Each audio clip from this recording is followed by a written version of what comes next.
is Hoxton. Now Hoxton is a little village in Suffolk, just a stone throw away from Diss. Hoxton is more commonly known for the large amount of Roman gold and silver coins found in 1992. Now that actually happened to be the largest find of its kind in Great Britain. This actual bridge was built in 1878, but it does stand on the exact location of a much older bridge. Local tradition says that there has been a curse set upon this bridge. Now, who set this curse and why? Well, he was the last king of East Anglia, King Edmund. He was crowned at the age of 14 in 855 and he ruled until his death, November the 20th, 869. We know of him today, while celebrated as a king, most of his story was told over a century after his demise. But speaking of his death, that is where the tradition really starts. Well, just before actually. See, during King Edmund's reign there was a little issue of the Danes. Now the Danes were already in the process of kicking the Britons' asses. However, in 865 they decided to invade East Anglia. The Danish army that invaded East Anglia was under the rule of Ivar the Boneless and Halfdan Ragnarsson. They came this way to mainly nick the horses off the locals so they could ride up north. However, in 869 they did winter back in Thetford. This is where it gets juicy. You see, King Edmund, he got the wind of this, and while the Danes were soaking up the winter sun in Thetford, he decided to go and try and stick those horses straight back up their arses. So they arranged a good old-fashioned scrap. Now that happened just up the road here in Hoxton. Unfortunately the Danes, they did kick the Britons' arses. However, the king did manage to escape the carnage because he knew there was a big angry mob of Danes. They were chasing him, so he had to find somewhere to hide. Knowing he wouldn't stand a chance if the pursuing Danes caught him, he had to find a hiding place, and he came across a little bridge. Yes, this little bridge, the Golden Bridge.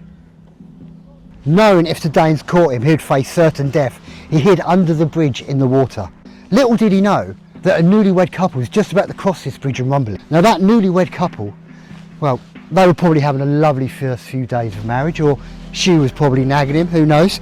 However, what they did notice was a shine in the water. Now that shine actually happened to be the spurs of King Edmund. The golden shine came from the golden spurs of the hiding king just in the water here. Now the newlywed couple, they saw this and they decided to go and tell the Danes of the location of the king's whereabouts. Nice.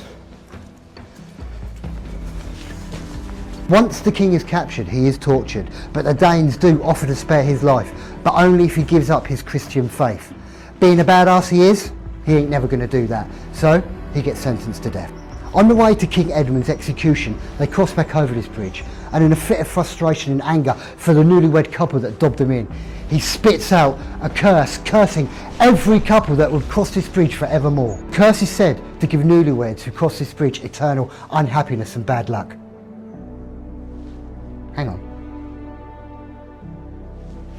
Is that not marriage? Anyway. This is King Edmund's monument. Now this is where they ended up after crossing the Golden Bridge, which is just down the road here. Now tradition says that there was an oak tree stood here once, where King Edmund was tied to and shot with a volley of arrows and eventually beheaded by the Vikings. The king's remains ended up in Baldwicksworth, which is now modern day Bury St Edmunds. The exact location of the king's bones are unknown, especially after the dissolution of the monasteries in 1539 when the abbey was burnt down. You can still see the remains of the abbey today in the Abbey Gardens in Bury St Edmunds. Thank you for watching History Down a Pub. If you like what you see and you want to see more, please do subscribe. Where the fuck are you going?